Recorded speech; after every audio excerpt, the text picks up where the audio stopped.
Production and distribution of City Club forums on IdeaStream are made possible by the generous support of PNC and the Raskin Family Fund, with additional funding from Robert Conrad, Cleveland State University, the Chautauqua Institution, the Cleveland Clinic, and the United Black Fund of Greater Cleveland, Incorporated.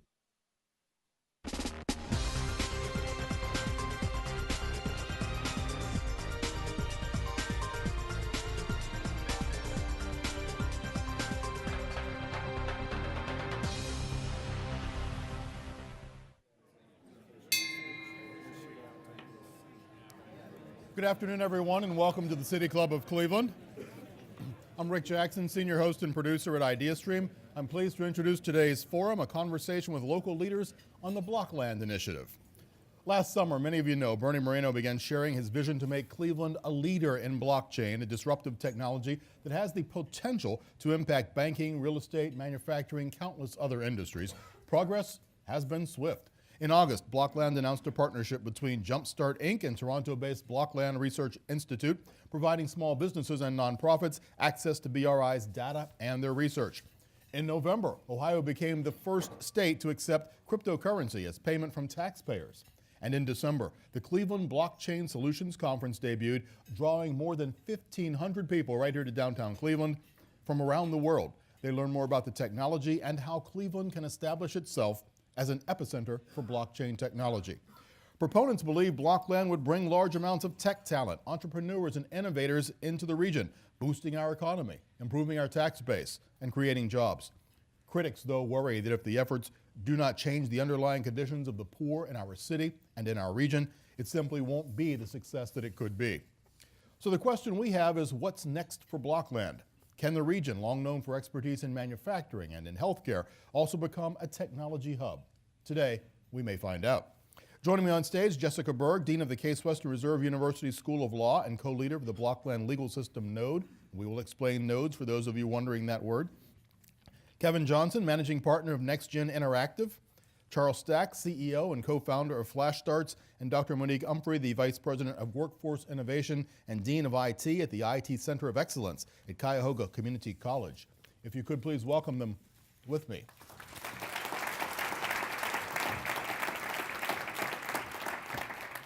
We are pretty much entering a new phase here with Blockland Cleveland, no longer needing to explain to everyone exactly what we think is going to be going on.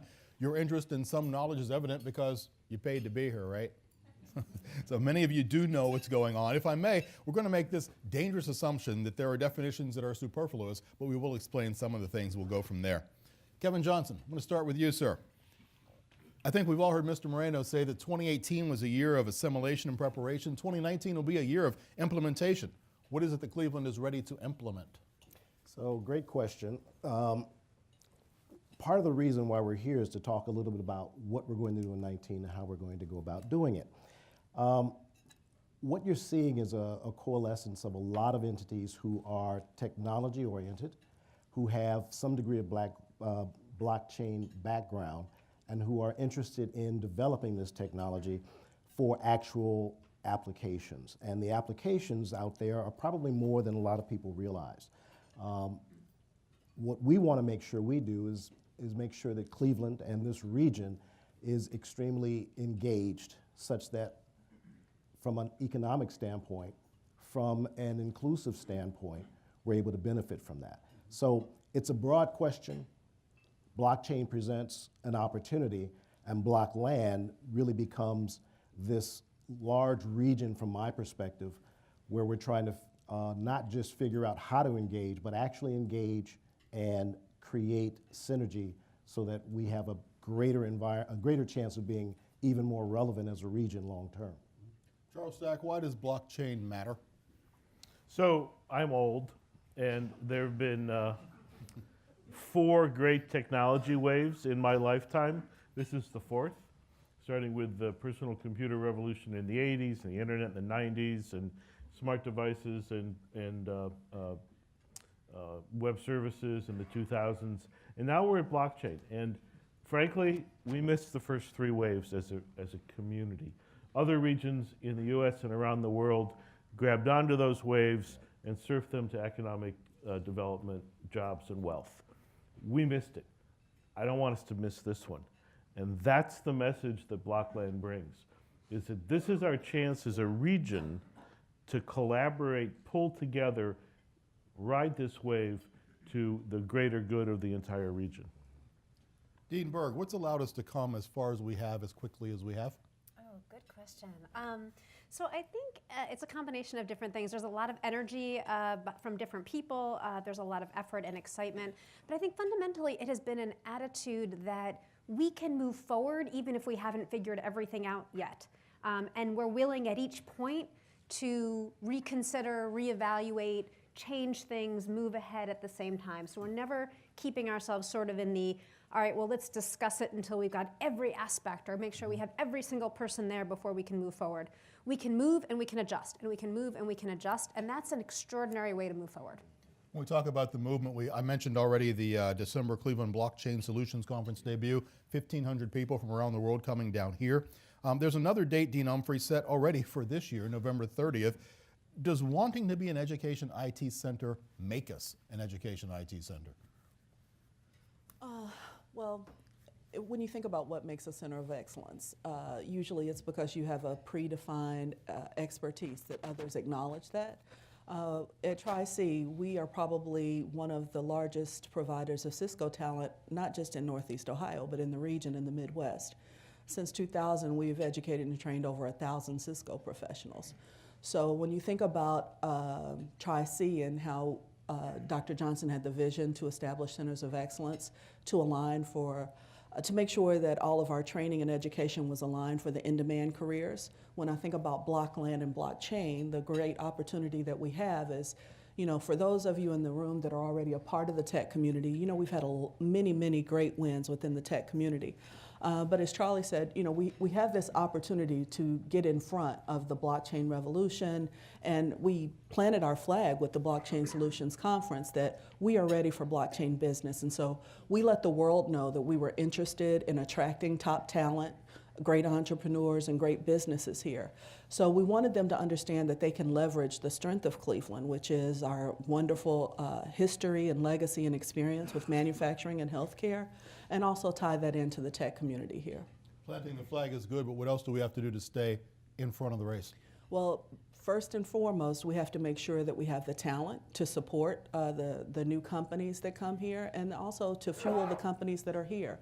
So it's great as we have companies that are looking to leverage blockchain, have that in their technical toolkit to spur innovation, but they have to have the talent that knows, one, what the use cases are for blockchain if they're not technical talent, but understand how they can apply blockchain as a possible solution to address some of their pain points. And then we have to make sure that we do have the technical talent that can build the blockchain applications. Charles, entrepreneurship, that's where you started. This is another way for people to jump in on the ground floor.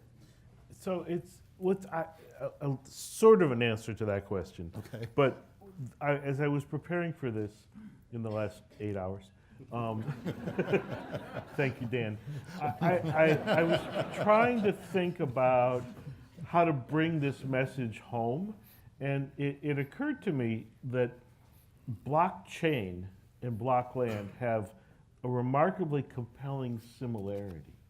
They're both about partnerships and collaboration.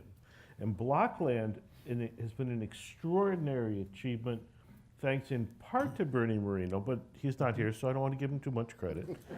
but to the 1,500 people who belong to the Facebook group, the hundreds of people that participate in the nodes, each of one has a specific set of assignments, every one of whom is volunteer. Every one of whom loves this community and wants to see them succeed. And there's been, this is a little out of school, but there's been a little bit of tension between this grassroots community and existing organizations that have been creating what I think is an echo chamber around Cleveland's good, we're doing fine. Whereas the outside messaging is, no, you're not. And that's what started this, was Penny's dead last presentation, because we're not doing well. But that collaboration of people who care about this community is the same thing that blockchain brings, which is all about a community that can do transactions on this new technical platform. And what's important for everybody in this room to recognize is that you can participate in the Blockland initiative by being a part of the collaborative that helps Blockland become successful, because it's going to impact everyone's life, because it's like the partnership piece taken on the software level. And that similarity, I think, was striking to me. Sounds to me like we've been on the honeymoon and it's time for the marriage to begin. No, I'm not going there. I'm not going there at all. My wife's in the room, and it's, I don't know. I'm not going there in any way. But it really is, we really need the entire community to engage, not just to promote Blockland, but to engage with blockchain as a technology that you can use regularly. So, go buy some Bitcoin. You don't buy a whole one because it's too expensive, but go buy some Bitcoin and experience what that process is like. Become technically enabled in the blockchain universe, and you will be supporting Blockland because it's a community initiative about a community technology. So one of the things I think that's most interesting about blockchain as a technology is it's so collaborative. It's why do you end up filling a room, and why are so many people interested? You look at who's on stage here, and you end up with blockchain being a technology. So you've got the technology folks engaged. It's software. You've got those folks engaged. It's legal, smart contracts. You've got the legal people all over it.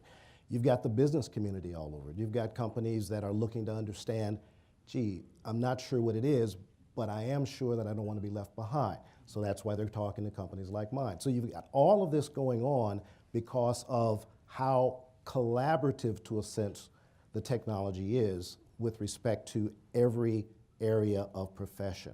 And we're going to see over the coming years just how invasive it is.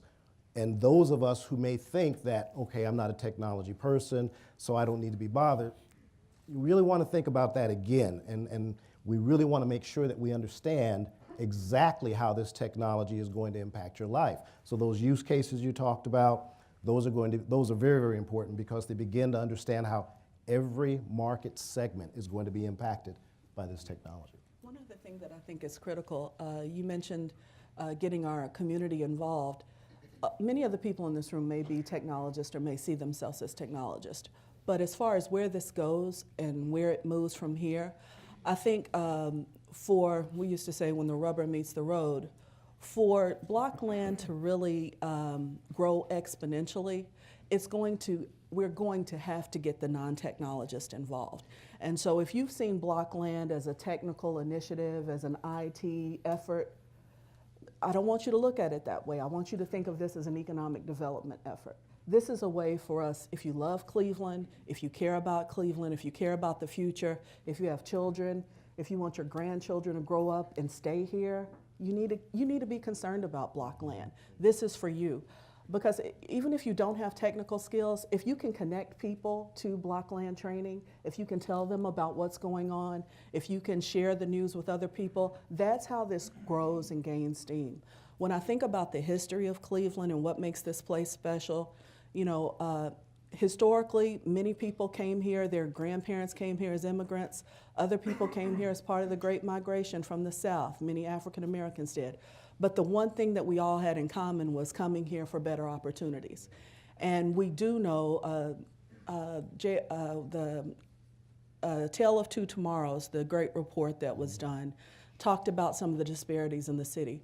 We all know that that's not okay to keep moving forward with that. And one thing that's really remarkable and innovative about Blockland is it has been inclusive by design from the beginning. And we are very intentional about making sure that we reach all of Cleveland. And we want to create those same opportunities. Back in the 20s or 30s, if you had a strong back and a strong work ethic, you could create a middle-class lifestyle for your family. And we know that since 2000, we've had a lot of new millionaires in the area. So for those that have entered the tech environment here, it's been great. You look at Jumpstart and all the successes that we've had. So for those that are in the tech community already, they're usually doing pretty well. But for those that are not connected, we need to connect them with the messages and help them understand that technology can be wonderful and it can create great family-sustaining wages for people, and it can be done through Blockland. In his preamble to this program, Don Northrop said that it can't just be downtown and University Circle, it has to sweep all the way through the city.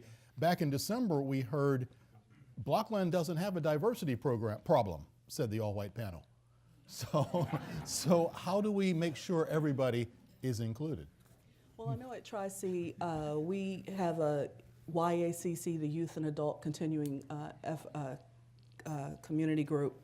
They work with different high school panels. That group alone has engaged in design thinking and programming, so they can make sure from an engagement and exposure perspective, they touch 15,000 students a year. All of those students that they touch will have exposure to blockchain technology and understand some of the career opportunities within tech. Many people have said it before me. This is, of course, we want to leverage the strength of blockchain, but we understand for Cleveland to be known as a tech hub, we're going to have to increase the number of skilled tech professionals, period, in the area. So as we get more people equipped with the technical skills across, a plethora of areas, that will help us as a region. And then, Cleveland State and Tri-C are both offering blockchain courses and classes that people can get. But also, like I said, not just for the technical people, but blockchain for business, understanding how can I leverage blockchain for an innovative advantage. Yeah, let's do step back just for a second, because maybe not everybody has an idea. Some of the listeners may not have an idea. Dean, you run one of the nodes. Explain for folks what a node is, how these 10 come together to make Blockland blockchain. All right, so a node is just a committee. It's just the subcommittee, right? There were not. I laughed a lot when I actually got the first thing that said nodes, because in tech that's really interesting, and in medicine nodes are not always good. So I was like, oh, a node. So it's nothing fancy, right? It's just, instead of calling them subcommittees, we call them nodes. They've diversified, right? The idea behind them was identify the groups that should be thinking about things from the outset and kind of send them out to start thinking about them. And as we realize there should be others, create them and then ask them to come back. And our position right now is now think about which ones should merge. Right? This is not, again, it's an iterative process. So the idea behind them is that you get people together who are thinking in particular areas, you get them, have them go out, break into additional subcommittees or subnodes on different topics, come back, report back, bring them back to the group, have periodic public meetings where the public can weigh back in on this, and then think about, well, what's the next step? What do you need? Who else do you need to be thinking about this? So it's really designed to be sort of inclusive and overarching, but it's not stagnant. So the nodes don't necessarily stay all the same, and I think we'll see some changes as we go from 2018 into 2019. And if you want to head up a node, all you have to do is call Bernie and make a suggestion, and he will put you in charge of that node, and you will be working 20 hours a week for whatever that is you said. Charles, is there any node that has taken points, leaped out in front, has success, can point back and say, this is what we've done in our last 6-8 months? Well, you mentioned the conference, which was a huge success considering the amount of time it was put together. Actually, by any measure, it was a huge success. I think the next thing that you'll hopefully hear, so I was in a 4-hour meeting yesterday with all the node people. I didn't know they were committees. I thought they were nodes. My background. And the conference will come on in December, as you mentioned. But there should also be an announcement in the next quarter about City Block. And I wanted to mention City Block because it'll be a real galvanizing piece. So there's a place node which is working on creating a physical location that will bring together all elements of Northeastern Ohio into one kind of collision center where we can orchestrate interesting collisions with high density and extremely high diversity as a tech center for not just startups, but also for large corporations, universities, law firms, and so forth, where they can coalesce and galvanize each other and bounce ideas off and come up with true innovation. And this is hopefully not going to be a small project. This will be one of the bigger projects the city of Cleveland has seen in a very long time that will be focused on Blockland initially, blockchain initially, and then technology generally. And hopefully, it will include a Cleveland Metropolitan School District aspect to it. This is all still under discussion.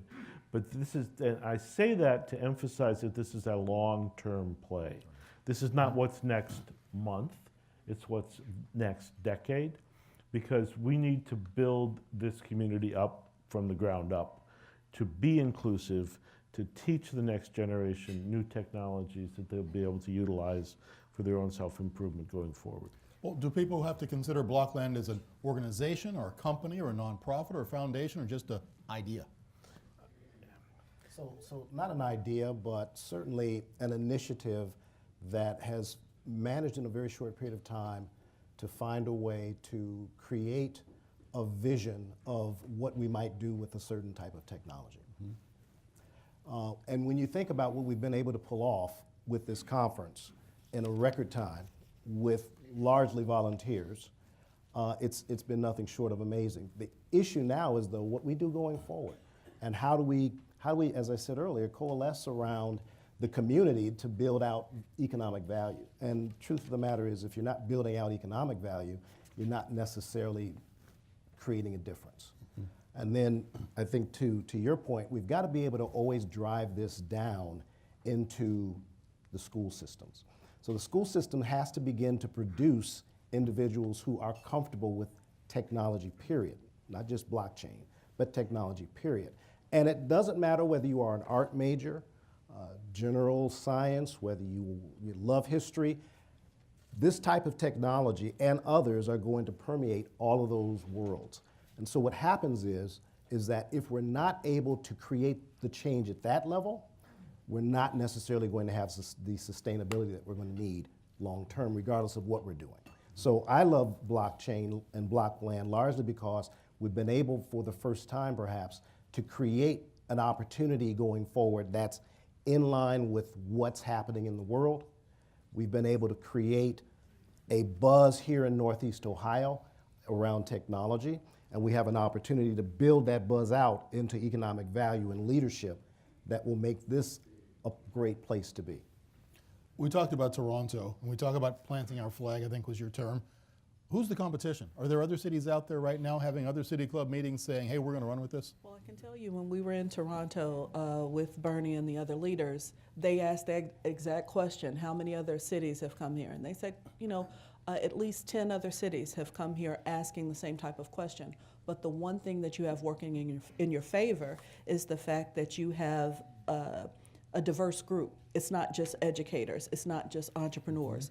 There were 3 college presidents. There was the president of Jumpstart, there was the philanthropy arm, there was the entrepreneurial arm. So the fact that when you look across the 10 nodes, we have a unique galvanizing effect that's gone on working with all of these different types of people who are unified and wanting to advance Cleveland.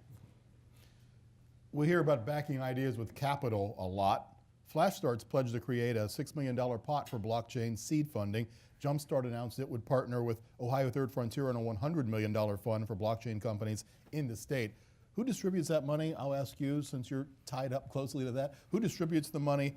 Who manages how that becomes a sapling for this forest of blockchain that we want here? Yeah, so FlashStarts is a startup accelerator. We're deep in the technology space. I'm trying not to talk too much about that, but so we're raising a $6 million fund to focus on pre-seed, the really far upstream, early stage blockchain companies. And Jumpstart, which is focused on seed stage, it's kind of after us, is raising their $100 million fund to focus on later stage companies. And the idea is a combination of both recruiting locally, cultivating, and attracting globally. So it's a three-part investment model where we're both trying to grow our own, we're trying to create our own, and we're trying to recruit from around the world. And that's part of the answer to your question, who else is doing this? Every city in the entire planet is working on economic development through technology, because technology is what creates jobs. So we're not just competing with Boston and New York and Austin, but it's literally every city in the world. So this is a tough road we're taking. wealth creation without social equality often means trouble. Are we looking at that aspect down the line now while we're still in the first inning? That was, I'll take that because Sure. I was at this meeting yesterday and that was a huge topic. And I don't remember who said it, but somebody said, well, we're not going to be San Francisco. And somebody else said, we don't want to be San Francisco. The wealth disparity in that city is appalling. And that's true for a lot of technology centers, is that they have generated wealth for a small sliver of the top end, but left largely the greater populace behind. And the wealth disparity in cities like San Francisco and Seattle is striking when you go there, and it's not something we want to do here. And that was made very clear, and it was a unanimous opinion that that's not what we're trying to accomplish. But this is exceptionally difficult to do, and why we've got to focus on it is because if not, then we could be successful, but do it in a way that is not inclusive. You take even Pittsburgh, and we talk a lot about Pittsburgh and the success that they've had in technology, but the wealth disparity is still there. It's significant, and they will tell you that. And so we have an opportunity, having seen the successes of a number of locations around the country, around the world, quite frankly. We have a chance to figure out how to do both. And part of my involvement is obviously from a technology standpoint, but also to try to make sure that being engaged in this at this point, that we figure out how to do that. And we, in fact, create an environment where we do have an inclusive outcome. And we do have an opportunity to do it differently than anyone else has ever done it. It's kind of interesting that we look at it through rose-colored glasses, but can the potential impact on society stay as bright as where we think it is right now on all of society? So, I'm a business person, and at the end of the day, if you don't have a plan, you're not going to have a success. So the issue is, how do you go about creating this outcome? And one of the things we've got to step back and do is figure out how to bring that outcome about. And so, there's certainly some talking going on in the nodes about how to bring this about. But my view and my vision is pretty broad, and it suggests that you're really going to have to create a plan, not just even for Cleveland, but for the region. And you're going to have to build that plan in a way that you're going to get tangible metrics that bring the community along with you. Without, and here's the problem and the challenge, you're going to have to do that without slowing down the initiative.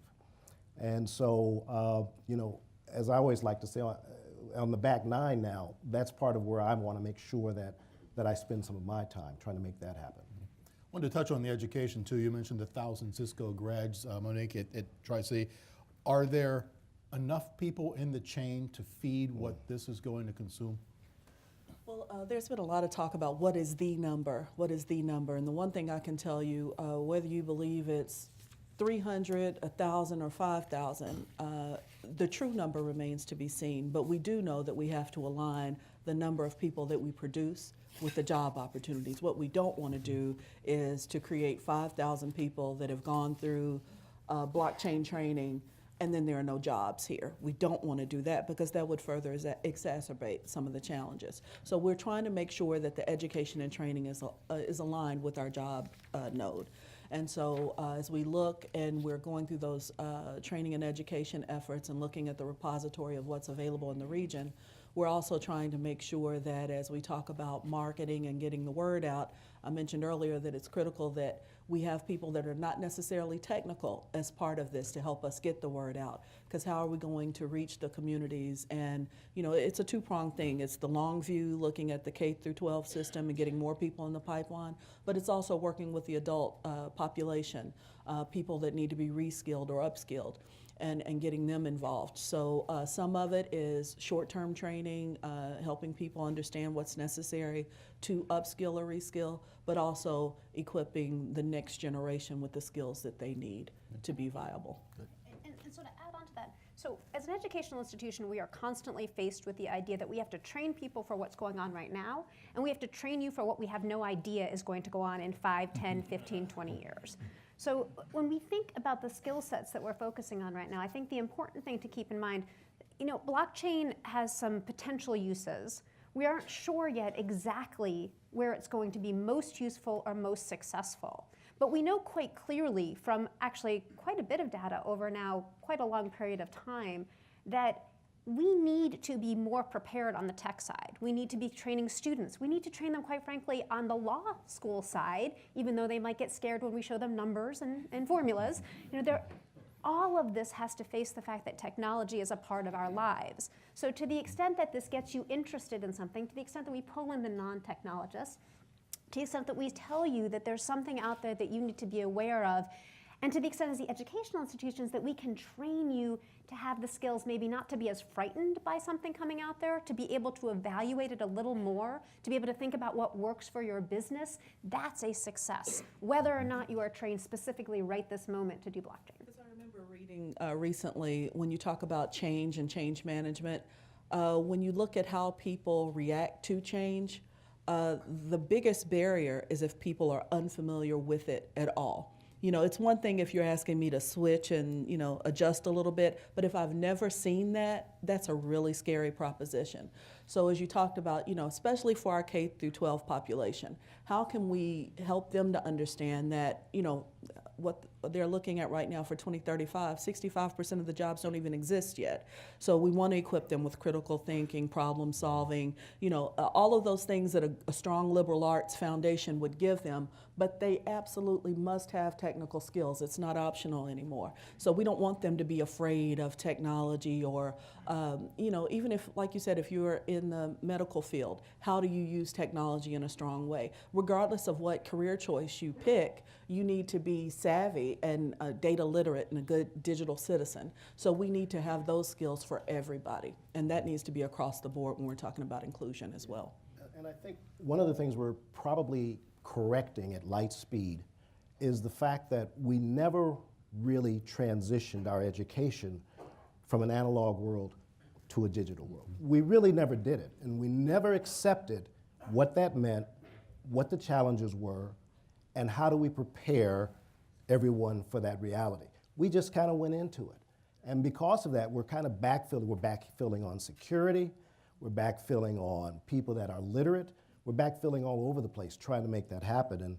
And so that's something we've got to get our arms around and make it happen because we can't succeed without it. Okay, thank you. Today we are listening to a forum on the Blockland Initiative featuring Jessica Berg, Dean of the Case Western Reserve University School of Law and co-leader of the Blockland Legal System Node, Kevin K. Johnson, Managing Partner of NextGen Interactive, Charles Stack, CEO and co-founder of FlashStarts, and Dr. Monique Umphrey, Vice President of Workforce Innovation and Dean of IT at the IT Center of Excellence at Cuyahoga Community College. We're about to begin now the audience Q&A. We welcome questions from everyone, City Club members, guests, students, or those of you joining us via live stream. If you would like to tweet a question, please tweet it at the City Club, and our staff will try and work it into the program. Holding the microphones today are Content Coordinator Bliss Davis and Marketing and Outreach Coordinator Julia Wong. May we have the first question, please? Good afternoon, and thanks for all your great work and great thoughts. I'm terrified that when I go home tonight and tell my wife where I went for lunch, she'll say, great, now tell me what is the blockchain and how does it work? And I'm going to look blankly at her, and she'll say, wait, I thought you went to this lunch about it. Can you, in whatever, 10 words, 100 words or less, explain, 1,000 words, what is the blockchain? And I guess while you're at it, how does it relate to cryptocurrency? Just what is it? We've done the how and not the what. Gotcha. Charles? Yeah, that one probably falls to me. So at a technology level, and I'll just do that really quickly, and then I'll jump up because everybody glazes over. It's built on those three waves that came before.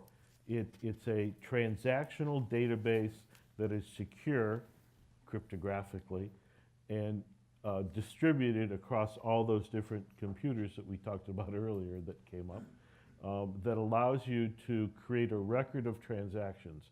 And the word transactions sounds technical, but everything we do on a daily basis is a transaction. And that's why blockchain is transformative, because it gives us a new platform from which we can manage transactions. So I have, and I have to resort to a note here, but I have worked on, with some major assistance, a couple of things you can take home and take to a cocktail party and say, well, why does blockchain matter? So it's imagine waving your phone at a head of romaine lettuce and knowing where it came from, right? That's very relevant today. Imagine knowing the precise moment at which your vote for the next president was tabulated. Imagine confidentially sending money to anyone, anywhere in the world at low cost. Imagine completing all the paperwork for the purchase of a new home or car with a single digital signature. Those are examples of why blockchain is important and why it's going to be impactful. I have a lot more, but I'm well beyond your 60 seconds. But it's that kind of, it's every transaction you can imagine can be layered on top of blockchain in a much more secure cryptographic way than exists today. And the credit card got stolen thing goes away. And that's another example of what the impacts will be. And we can talk more later. We're also, and this is very self-serving, but Flash Starts is having a whole series of events educating the community about blockchain. So on our website, you can go to flashstarts.com events, and we're going to do 2 a week all around the region, Youngstown to Lorain to Akron, a whole bunch of different locations over the next 3 to 4 months, all about educating people so that they can go home and say, hey, I now know what blockchain is. So I'm not going to get into the technical piece of it at all, but just to help you try to get a sense of what this is or what it could do, most of the things we do are mediated by a third party. So when you give money to anybody, there are banks. When you sell your home or your car, there are title companies that have to go and check everything for you. So we use these third-party entities to keep our information and to assure the other party that that information or what we're selling or giving is in fact ours. Right? If I transfer money to you or I write you a check, how do you know I have money to give you? And then how later does someone know you have that money? Well, we use a bank to do all of that. That costs us time and money in any of those transactions. The idea behind blockchain is that you would take out that third party, that you could go with somebody else and using the technology with a secure database that then they could check. Now remember, we're using kind of general terms. You're going to check it in a technical way, but basically what would happen is you pull out that third party. So transactions should happen more smoothly, more quickly, and potentially less expensively. That concept is what we use and apply in all of these different areas and think to ourselves, well, how could that help us? Well, in money, which seems like the most obvious area, it could help us transitioning money between entities or individuals where banks don't function or where it's too hard to find a bank. In legal areas and contracts, well, it takes a lot of time and money and energy and to use the title agencies that you need to always check everything. What if you could transfer you always held your car title yourself. You didn't have to fill out the thing, send it in, wait for a government agency to tell you that in fact it was transferable and okay, and then re-register it back to the individual. So it's just a way of smoothing out transactions. And generally speaking in societies, when you come up with ways to smooth out transactions and make them faster and remove additional parties, that is beneficial to a society. So we can't tell you all of the things yet, but that's the hope in what we're looking for in blockchain and its technology and used across these different areas. Because that question was so important yet basic, and I think we kind of assumed that we didn't want to start at that level. But the point really, there's a lot of takeaways that have been mentioned about the utility of blockchain. And one of the ways to look at it, I first got on my radar from a security standpoint. And I started looking at what it was trying to do and how it was doing it that's different than what was currently being done. So I'm going to break down just a typical example that says, what you do today, if you wanted to go online and create an account in a bank, you could do a lot of things, and you're going to put in a lot of information, you're going to give them a lot of information, you're going to create a password, you're going to do all of that, and your data is just sitting there, hopefully secure behind someone's firewall. Well, it doesn't take more than 4 weeks to go by before you see that someone's firewall has been penetrated and that data is out there. What blockchain does is creates a different approach to security and therefore secure information.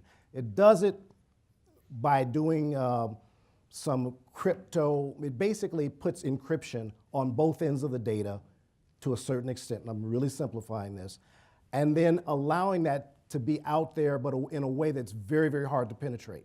So now, that information that is yours, that might include definitely how to identify you, that information is protected in a far more secure way than it was prior, as opposed to native information just sitting there waiting to be picked apart. So that's one of the things that it does. And it does it in a way that brings us a lot of other advantages. But I also want to point out this point. Blockchain is in its infancy, all right? So there are a lot of elements of the technology that are still being developed, still being worked through. Nevertheless, the interesting thing about it is that as it is being worked through, the use cases in every industry imaginable, it seems like, are being developed. It's being used as it's being worked on, which is a very interesting phenomenon, but it's actually happening. And so I wanted to mention the security aspect of it because all of us can relate to our data being out there and the fact that every once in a while you shop somewhere that you just read about got hacked. Blockchain is not unhackable, but it's very, very difficult to hack. Anything that can be encoded can be decoded, but it's a tough road to do it, particularly the way blockchain goes about the technology. Thank you. Chapter 14, see Chapter 1. Bless. Could someone please comment on the opportunities this will create to bring foreign-born talent to Cleveland? Yeah, it's a great opportunity. I mean, there are tons of developers all around the world that if you could say, come to Cleveland because we have customers for you, they will come here in a minute. And that's one of the hopes that we can generate from the Blockland initiative is to turn you and all of your businesses into potential customers. Because blockchain only works if it has multiple customers. It's not I sell something to you, I have to sell it to all of you because that's inherent in the technology. So if we can create literally a community of blockchain advocates, getting people to come here from around the country and from around the world to build their businesses here becomes much, much easier. And that's a great question, thanks. And it melds well with everything else that we do here in Northeast Ohio. Our cost of living is phenomenal. The opportunities from a cultural and arts perspective are outstanding. So we really want to create this as honey. That goes back to a question I actually didn't ask earlier. Does Blockland play well with others? We have so many different things that we're doing here as a region, as a city, to build. Does this overarch or fit in? Well, first of all, I want to say it's 1,700 people, so don't get in our way. You're much better off joining us than getting run over by us. And no, it's synergistic with everything else that's happening. I think I can't think of a single initiative that I'm aware of in the city of Cleveland that's like anti-blockchain. I mean, it all does fit together. We're trying to seriously lift all boats. Excellent. You know, one of the things I'll mention very briefly is that in addition to that, this location that we're looking at and we want to build out as this hub for technology, it's more than just blockchain technology. It's technology overall. I mean, we're looking at artificial intelligence. There are a lot of opportunities that we've got to be players at if we're going to be relevant in the future. And so blockchain and Blockland and the initiative is just the tip of the spear from my perspective. We want opportunities in all of those technologies that are coming down the pipe. This is just the next wave. Sorry. My question is that somebody said that we have to learn, unlearn, and then relearn over and over again. Talking about the Lordstown, the GM plant, all of those people, and there's hundreds of thousands of people in Cleveland area, greater area, that have jobs that are going to be lost through all different ways that we talked about. Is there a program, or are we talking about how to retrain those people to be able to do some of the things that are coming into the community? All right, so I can't answer that from an authoritative perspective. I can simply tell you that that is indicative of the challenge we have with respect to what we're prepared for and what's available. And that's a big gap that we've got to close. We've got to close that with our young people, let alone the people you're speaking about who are raising families, who are part of our ecosystem, and who have to have a way to be successful. And so all of those answers are not in place. And it's something that, from a planning standpoint, you've got to sit back and think about, how do we bring this about? How do we create an outcome that will float on a lot of boats? We're all constantly relearning and retraining. I think that's a fact of life. But the issue is, what about those that are caught in the middle? And that middle is huge. Tri-C, not to mention Lorraine and Lakeland, are doing that kind of re-education for people now. It's just something we're probably going to have to ramp up even more. Well, absolutely, it'll have to ramp up, and we're going to have to look at how can we scale those efforts. But where's the funding going to come from? You know, Tri-C is equipped. We have the training programs available, but it's got to be paid for some type of way. So part of it is fundraising, but there's always a possibility. I think we have enough intelligent people in the region where we can come up with something, because ultimately, going back to my earlier point, we all want this to remain a robust place to raise our families. So how can we make sure that everyone in the region has the skills and experiences that they need to be equipped to earn a family-sustaining wage? And it's not always easy answers, not always sound bites, but we have to prepare everybody to understand that when they go to school now, if it's K through 12, they're not just going and getting a degree. Someone told me they were told that once they earned a bachelor's degree that they would have to go back to school every 10 to 15 years. And I'm like, no, every year you need to be thinking about how you are going to improve your skill set. That's just the reality now. So we can't, to your point about going from an analog system to a digital system, we're in a different world. If you graduated from college in the 80s and you haven't reskilled, it's time. You know, I don't know how else to say that in a nice way, but we all have to own that individually and teach each generation and our adults, how do we own our own success? And there are some populations that are extremely vulnerable, but how do we equip them with the right skills as well? Thank you. Marcia Maccabee from the Urban League. Good afternoon. I have two questions. My first question has to do with the nodes that are working. So this is more of an operational question. We have all these nodes.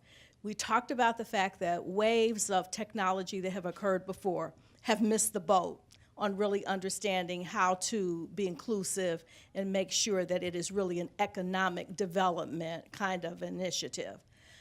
How across all of these nodes that we have are we holding ourselves accountable for being intentional about driving equity, not just D&I, but equity into those nodes so that we can get that outcome that we're looking for? That's the first question. And number two, is there a node or some nodes that are specifically reaching out to the non-tech organizations, because you also talked about the importance of that? So I'll jump on that one first. From the talent and development node, from the beginning, we've talked about how we can have outreach efforts to make sure, like I mentioned with Tri-C, the 15,000 students that we're working with, but also we have to reach the adult populations. So that's why I keep hammering the point. We need people from diverse backgrounds to join these nodes. It cannot just be the people that sit on the nodes right now.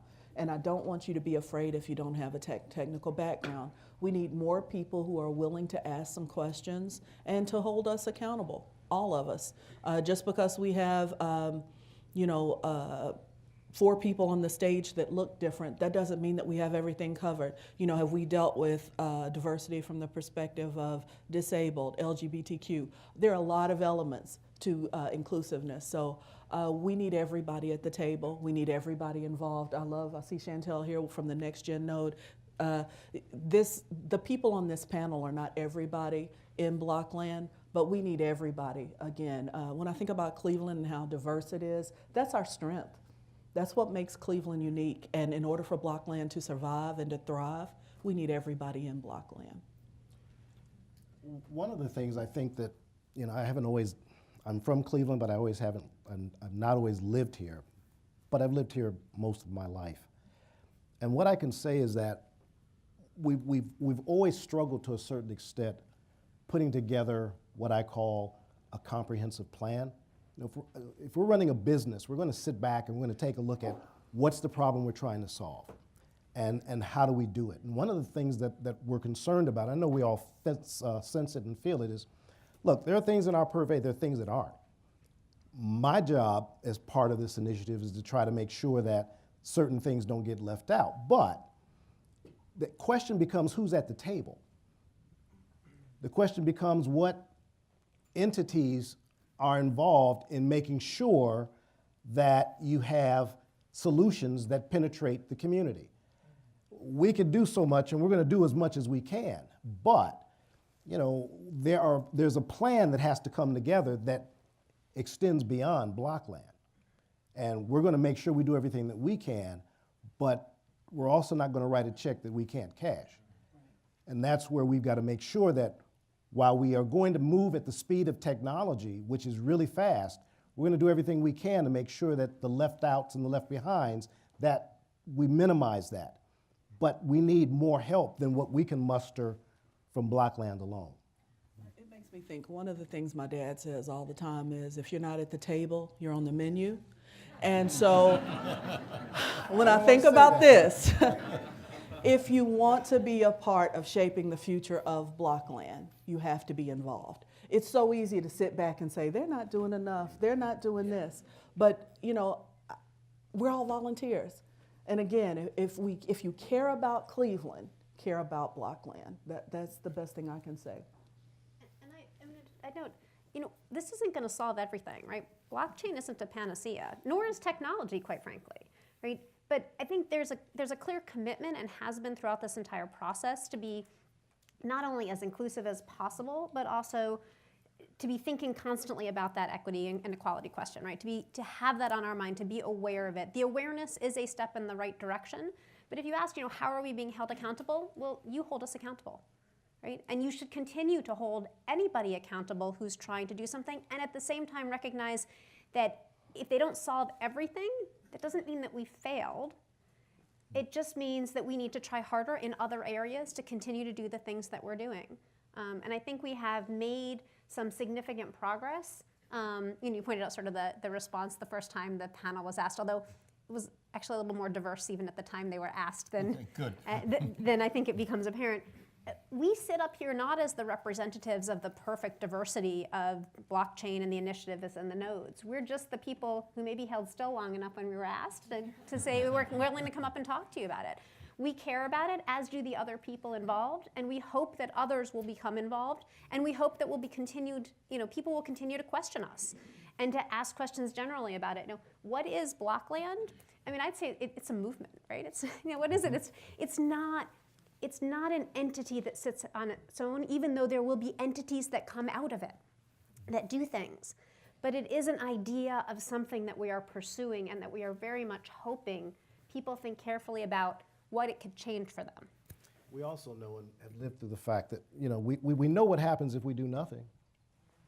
And that's not acceptable to any of us, for sure. And I suspect it's not acceptable for most of you in the audience.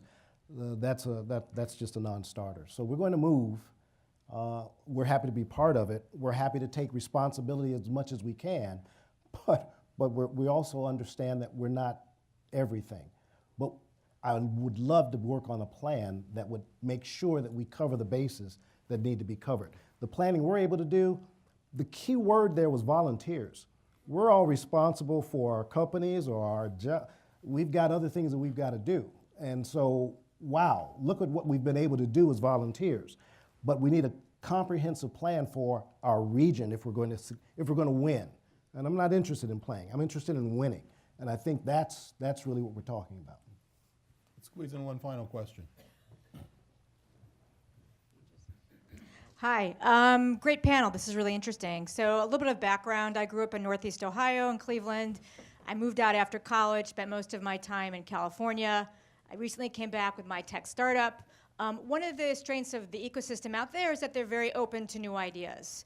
One of their weaknesses is that there isn't a sense of community.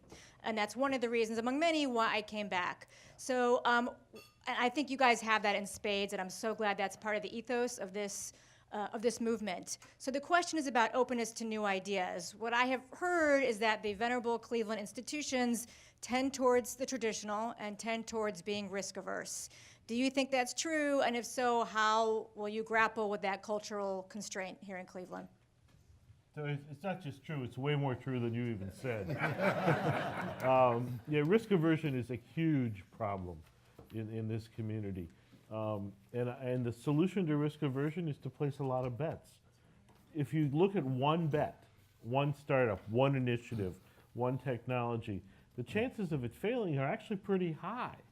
But if you keep making multiple bets and iterate on your failures and go forward as a portfolio of concepts, nodes, startups, the portfolio as a whole will succeed. And I can't overemphasize that enough. We're going to make mistakes. This whole group is going to make mistakes. Don't call us out for it. Point it out, and we'll try something new. But the risk aversion piece is something that's kind of endemic in this culture. And I think if we can look at it from a different perspective to say, we're going to place a lot of little bets. Some will fail, and okay, fine. Some will succeed. Yay, great. I think we need to change our perspective as a community to look at the overall placing of bets rather than individual failures. And we'll have to leave it there. Thank you. Today at the City Club, we've been listening to a forum on the Blockland initiative featuring Dr. Monique Humphrey, Vice President of Workforce Innovation and Dean of IT at the IT Center of Excellence at Tri-C, Charles Stack, CEO and co-founder of FlashStarts, Kevin Johnson, Managing Partner of NextGen Interactive, and Jessica Berg, Dean of the Case Western Reserve University School of Law and co-leader of the Blockland Legal System Node. Today's forum is sponsored by Hylant with a T. We have representatives from Highland, including John Grobner, with us today. Thank you for your support of City Club programming. Today's forum also part of our Disruptors series, sponsored by Bank of America. We're delighted to have Sam Prentice and Ann Hatvany with us today. Thank you for your continued support of City Club. The community partner for today's forum is the Cleveland Marshall College of Law at Cleveland State University. Thank you for your partnership as well. Lastly, we welcome guests at tables hosted by Cuyahoga Community College, FlashStarts, the IoT Collaborative, the Mandel Honors College at Cleveland State University, and the Metro Health System. We thank all of you for being here today. That brings us to the end of today's forum. Thank you, Ms. Berg, Mr. Johnson, Mr. Stack, Dr. Humphrey. Thank you, ladies and gentlemen. This forum is now adjourned.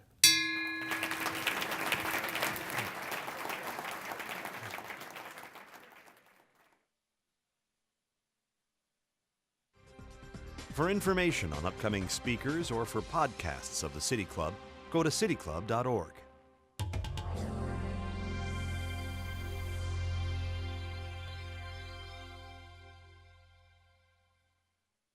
Production and distribution of City Club forums on IdeaStream are made possible by the generous support of PNC and the Raskin Family Fund, with additional funding from Robert Conrad, Cleveland State University, the Chautauqua Institution, the Cleveland Clinic, and the United Black Fund of Greater Cleveland Incorporated.